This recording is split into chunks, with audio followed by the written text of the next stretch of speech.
a very wet day right here in Lagos and its environs, but we're still very excited to have you join us on another great episode of Enterprise Morning right here on Enterprise Television. I am Henry Igwebike. And I'm Choma Okohe. All right, in a bit, we'll be going to our newspaper headlines to see what we have for you this morning. And right after that will be our main conversation also for today. But we would enjoy you to join our community. Have a say in what we say by following us on all our social media platforms at Enterprise TV 7, and do please visit our website at www.enterprisetvnews.com. Right here today in the studios to do justice to our newspaper reviews and possibly take us on our main conversation is Barrister Evans Ufeli, a barrister, a law and a public affairs analyst. Good morning to you and welcome. Good morning, thank you. Good All morning. right, yes. So quickly, let's start off our newspaper headlines today with the first daily. We have the Daily Times newspaper. And the big story here says, a state of the nation, food riot very imminent in Nigeria, warns Agbakoba. Yeah, and on the top strip of the Daily Times newspaper, perspective from Nigeria's war against LGBTQ individuals. Yes, and still on the top strip of the same newspaper, why Abuja Investment Company postponed rehabilitation of ICC. And I'm still on the top strip of the Daily Times newspaper. Dangote at Man Summit.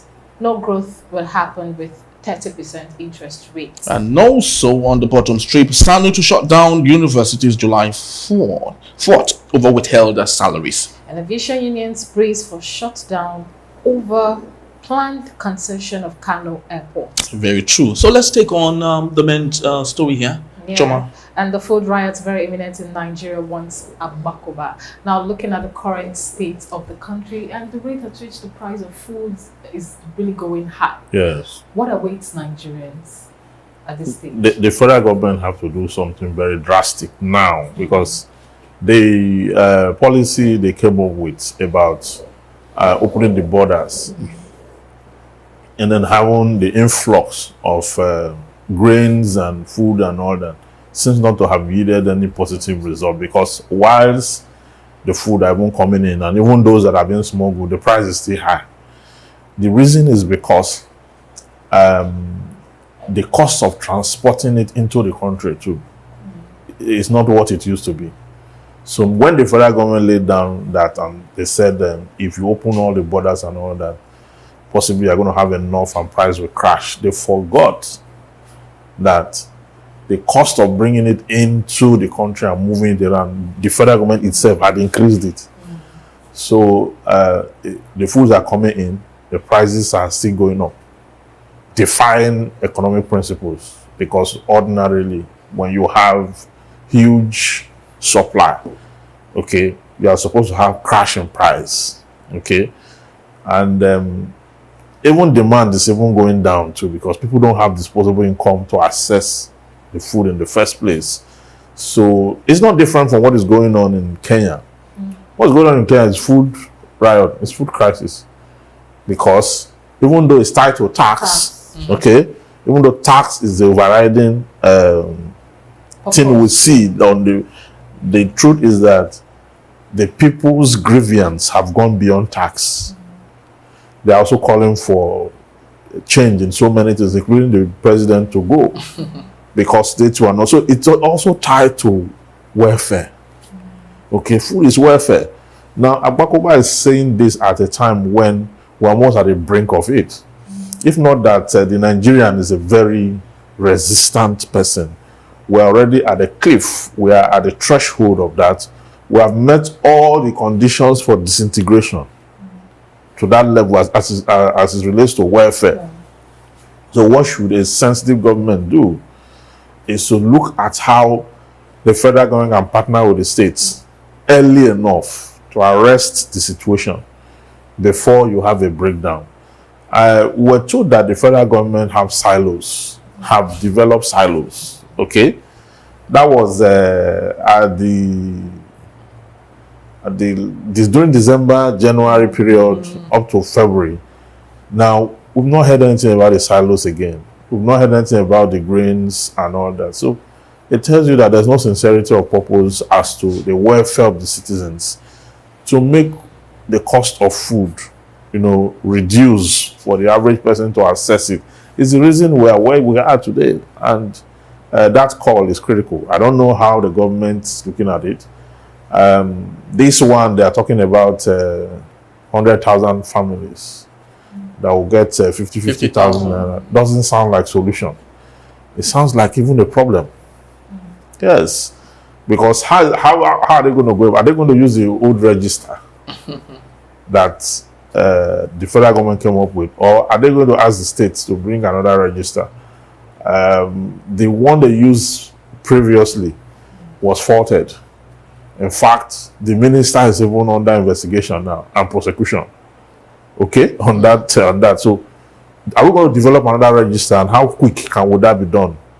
And how well can this food go, and how can it be accessed? So we're in so much problem. All right. So while we'll talk about that, let's get to another story here on the Daily Times newspaper. Perspective from Nigeria's war against LGBTQ plus individual. Now, if you take a look at that, while other countries like Ghana, Uganda are very strict on the LGBTQ thing, Nigeria is sitting on the fence, if you ask me. And just like it's been stated here, it's becoming very individualistic. There's no constitution, even if it's in the law, though. The government is not really taking it very seriously. So do you admit with the submission that it's becoming individualistic in that particular manner?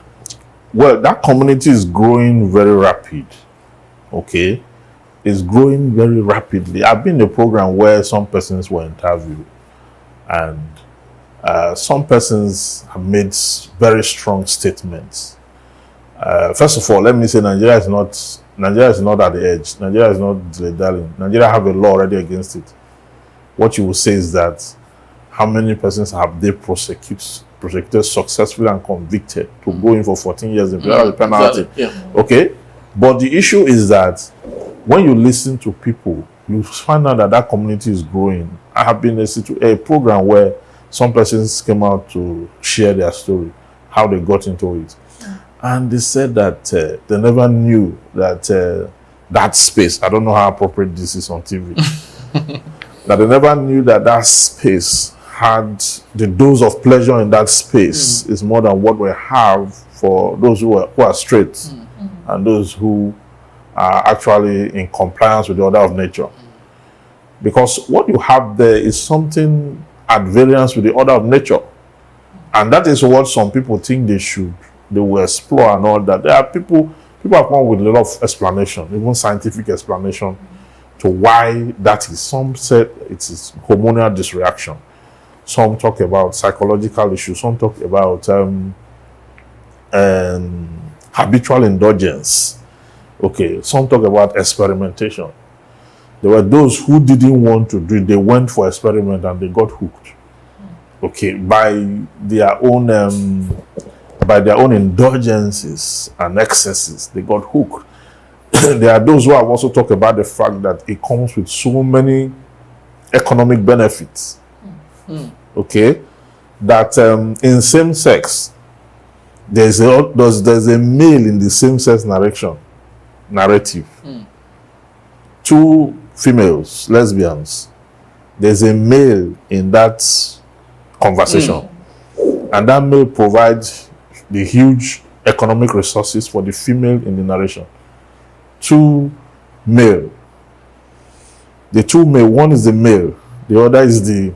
We've seen countries that have legalized it where priests, bishops, wedding, joining them as husband and wife. And you don't ask yourself about, most of them have been interviewed as to, so how do you deal with procreation? And some of them will say they adopt. They say adopt who? To show that child what? Adopt the child to live under the condition, and so that the child will become what? So what are you're not thinking about the future. And you're not thinking about what the future should be. People say that if you condemn same-sex situations and all that, that you are narrow-minded. you are not intellectually expansive, and you are intolerant. I don't think I want to be in that. I want to be in that space. Yes. I want to be in the space where you will say, I am intolerant. I don't think it's the right thing to do. But given the perception of the West, United States particularly, Yes. on this particular matter, don't you think that should be the reason why Nigeria particularly is being tolerant on pursuing, consequences for some of these things? Yes, because the last time during the Goodluck Jonathan era, Obama then dragged the Nigerian state, even so many African countries, including the country where Mugabe came from. It's late now. Yes. Dragged, pulling, influencing. In fact, when the Nigerian government refused and our State House of Assembly now passed a law against it, Obama took a decision not to sell arms to Nigeria again. The Boko Haram dealt with us that period. That was when they took over so many communities Yes. in the northeast and northwest, and put their flags there. So many local government were taken over. You remember, as a result of that, Goodluck Jonathan declared a state of emergency in those local government Yes. areas to reclaim them. Okay, so that was the consequence. Okay, because we can't produce toothpick, let alone producing firearms. So we have to rely on external West, forces to get that. And when you are not compliant, you get, and there's a lot of narrative, spiritual angle, which is not what you can exhaust in a program like this, that is tied to that behavior. You understand? If that behavior were to be the order of nature, the creator himself would have introduced man to it. Very true. But it's not very, I don't think it's morally clean to indulge. But a lot of people are doing it for several reasons, including in this country. Some people will use cross-dressing as a smoke screen. Yeah, smoke screen. Underneath they have fans and they have followers. They have upcoming ones that have been in programs where people stood up to defend it to a point where you begin to wonder, why should you go that way? Some people say that's how they are created, that it was God that created them like that, and you don't have any justification to come and tell them that they ought to have been created in a different way. So when you confront issues like that, the truth is that in Nigeria we already have a law against it.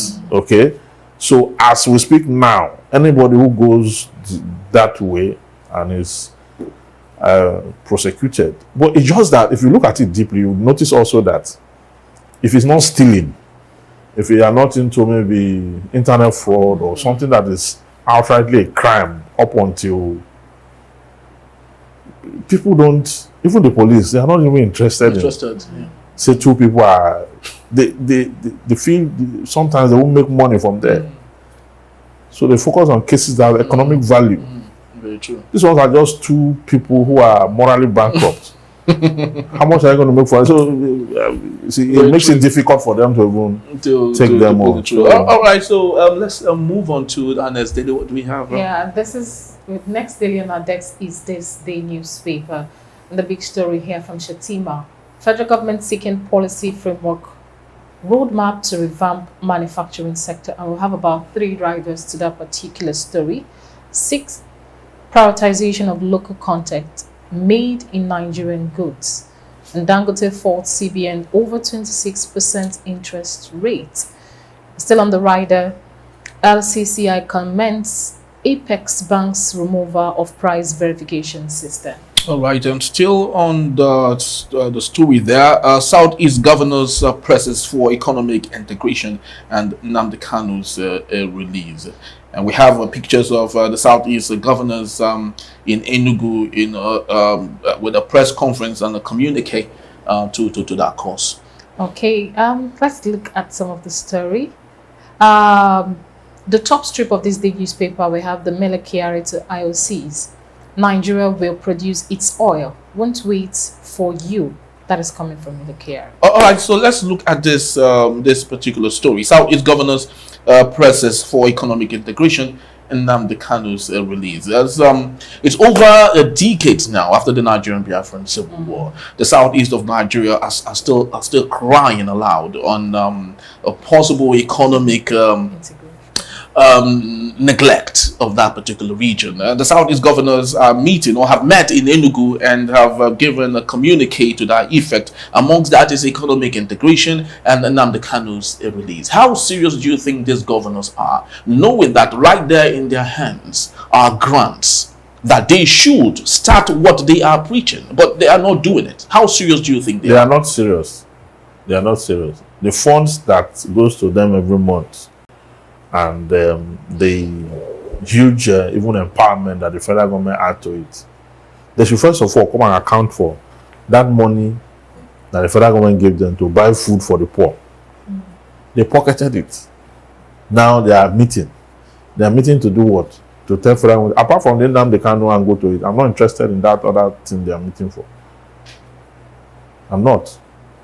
Because the resources at their disposal, their own IGR. You see, it's in Lagos here and some other places that you see people are able to. If you go to the southeastern, if you go to the villages, if you see the level of poverty there, the level of poverty is unimaginable. You will ask yourself whether these people have government. And the funny thing about it is that they are just few. They are not much. People in the village, they are not much. And what they are asking for is not much. Access road, potable water, schools. That's all. They are not asking for any other thing other than that. They are self-reliant. They go to their farms and all that. They can access their agricultural produce to subsist. But for them to have economic empowerment, access road, light and all that, to enjoy their stay in that location is a problem. Federal government cannot, state government, federal government cannot provide it. And now they are meeting to talk about economic integration. The resources you have in your hand, you use it to buy cars, many cars, you put on a convoy, then you drive all over the place, you fuel it, you blow up funds and all that. You're not doing anything. Then the next time you want to do a project, you start to build airport. Now building that airport for who? The man who is the security and welfare of the people shall be the primary purpose of government.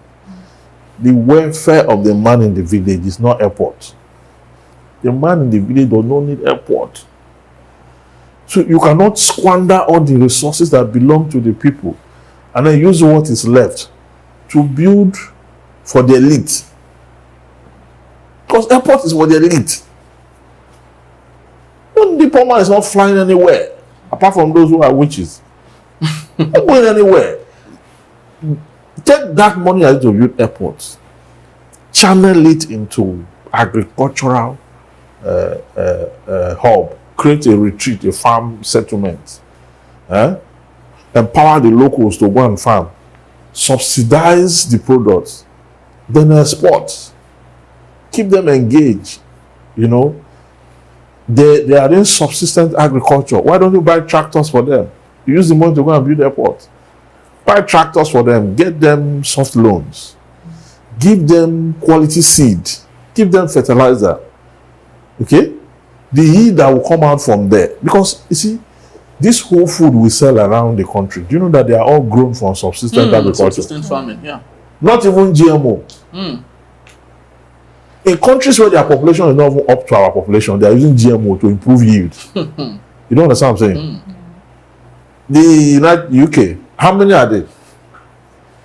They're not half of our population. They're not up to half of our population. They're not. So, but they are able to produce to the point of export because they have mechanization, they have GMO, they have good seedlings, improved seedlings that will give them more yield and small parcel of land. Okay? So we are not doing that. So the governors, I mean, they should think of something else, because even the federal government, they are coming to meet for economic integration. The federal government is also stranded. needs with help. labor. Eh? The federal government needs help also. Okay, thank you guys. But now, if we say looking at the state governors now, if we should judge from this angle, looking at Abia State, for example, Yeah. the current governor, with the little he has done in the past 1 year, Yes. and you say that they don't have a right to talk, don't you think Alex Koti have a right to talk at this point? Well, you need to look at the details of Alex Oti's case. Is one that a one-eyed man in the city of the blind is the king. So his attempt to bring governance is being amplified because of the rot in the state. Because two previous governors that did 8 years each, 16 years, didn't do anything, not a road. So when you have a 16-year neglected state, you have a very bad situation at hand. So Alex Oti came in and started taking loans. Being a former banker, he knows how to access loan. He was formerly in Access Bank. What you call Access Bank today was supposed to be Diamond Bank, the ones who led the bank to that growth and all that. So he could access funds, he could manage resources. He's doing his best, even though the state is heavily indebted and almost overcast. Yes, it will take successive governments to repay and regenerate, because most of the things he's putting out there in terms of infrastructure are not things that can generate money immediately. It's like you are repairing your grandfather's house. You are not going to finish repairing and then go and tax people. So building all that, trying to put the state back to frame, back to health, so that you can now focus on how that can now lead to some level of. So it takes a lot to do that. And I agree with you, that's fine, that someone is doing something. But you know, my issue is about the welfare of the citizens. Okay, the welfare. Count the other states, Imo, Enugu, Anambra, and the rest of them. Count them. You have 5 governors, okay, from a region. Okay, set the agenda for this economic integration. Okay, let's even have partnership within these states. Let the federal government see the cohesion. Exactly. Let the federal government see the zeal and the sincerity of purpose in what they are saying, by how they manage the resources already in their disposal. You understand?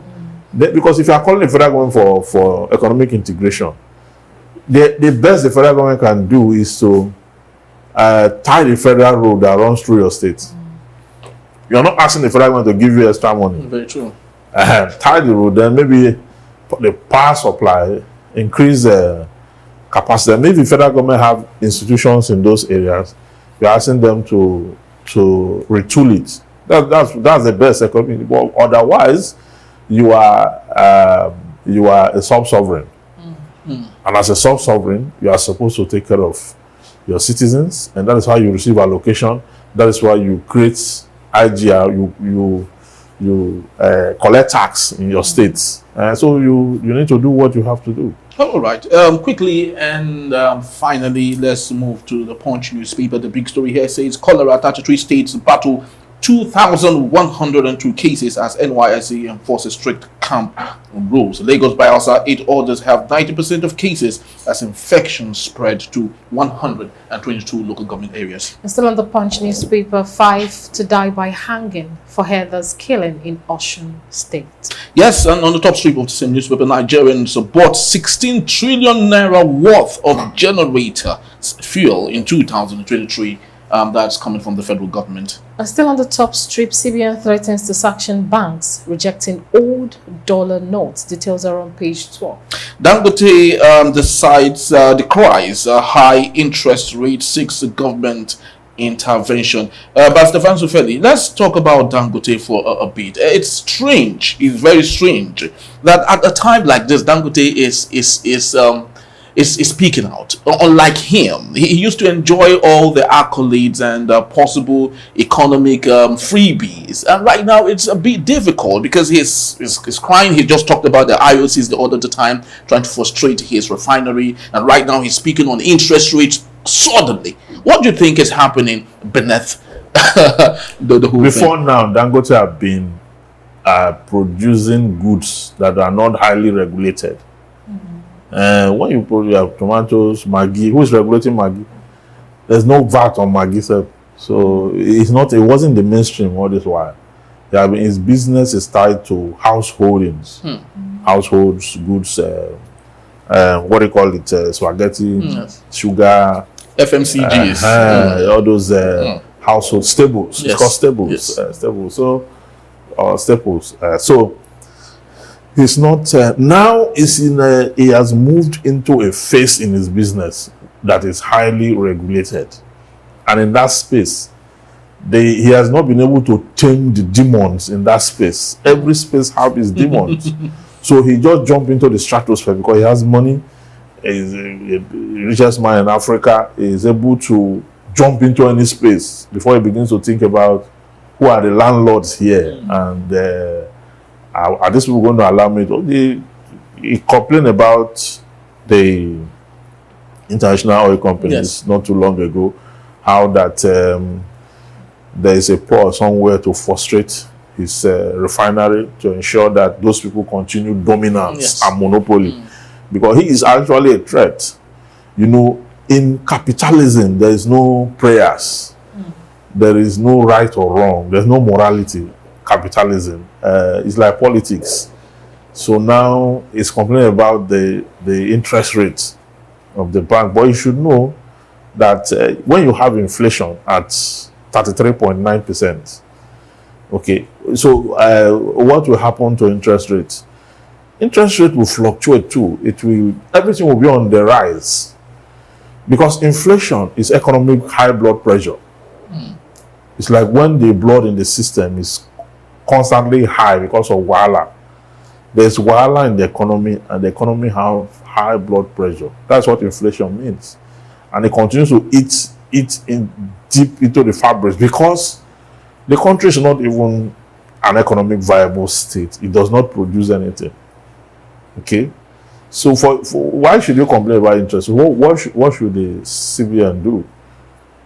Even the projection that the CBN give the banks also see the impossibilities in it, and the CBN keeps crying.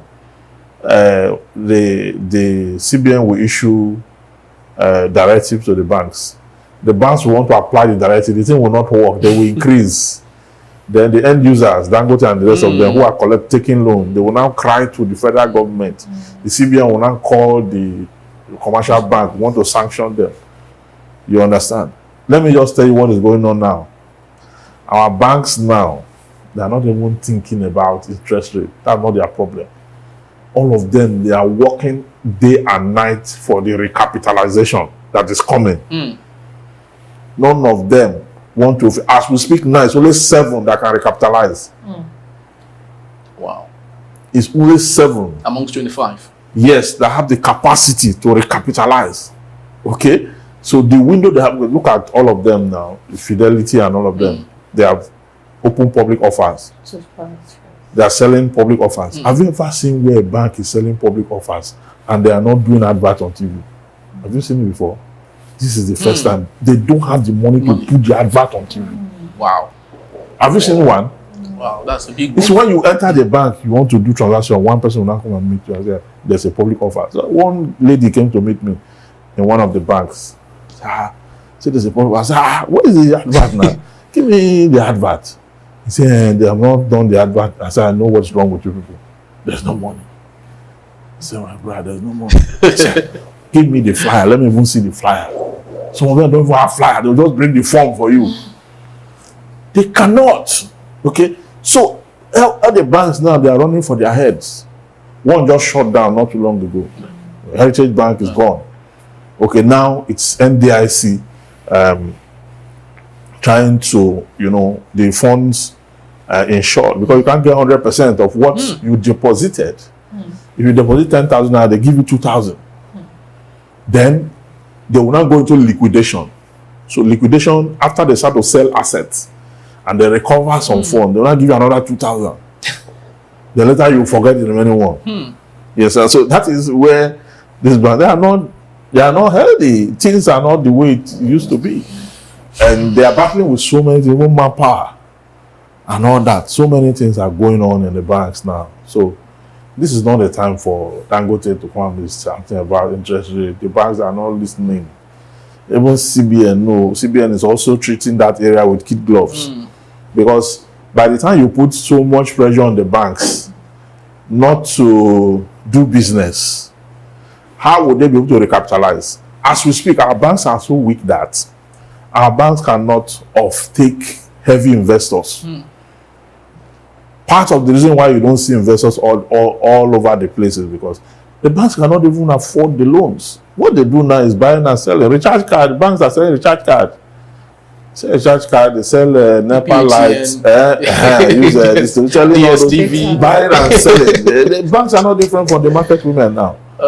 Just buying and selling. So unlike before, where an oil company can come and say, okay, put 5 banks together and offtake about let's say 100 trillion, go into the space, generate funds and begin to turn over and pay back, and the economy is moving. You understand? During the time while economy was rebased, the pace of the economy was something else there. The banks were healthy. Now they are no longer as it used to be. So investors are crying now. Seriously, so many businesses are facing this whole thing. When we say you have to think before you take decisions, if you look as if we don't like the president, you think before you take decisions. You don't take decisions impulsively. You know how many people it will affect, how long it will go, and once you distract the economy from its direction, to bring it back to track, you go and get all the economists in the world, let them sit down, including Adam Smith. All of them will be confused. Very, very true. You see, this brings me to the question, if just like our guest did say, if our banks doing international trade can meet up to the 500 billion from the CBN, those doing national 200 billion, and those doing regional 50 billion. I just hope they will be able to meet up to that. We hope so, and we hope a lot of Nigerians don't get to scream or cry. Yeah, at the same time, I just sincerely hope that we won't, at the end of the day, just have 2 banks who would monopolize and make things even much more difficult. There's a lot of merger going on now. There's a lot of meetings for merger going on now. 2, 3 will merge, 4, 5 will merge, and at the end of the day, maybe if we have 8 banks left. And that would be a high rate of unemployment in the country. Yeah, of course. But let's just see how that works. Well, that's just the size of our package on this particular segment. We'd love to say thank you to Barrister Vance Ufele for being part of our show today. You're welcome. And to let you know, he'll be here to take us on our main conversation also. And when we return, NNPC Limited declares state of emergency on all crude production in Nigeria. That in the jiffy. Please don't go anywhere.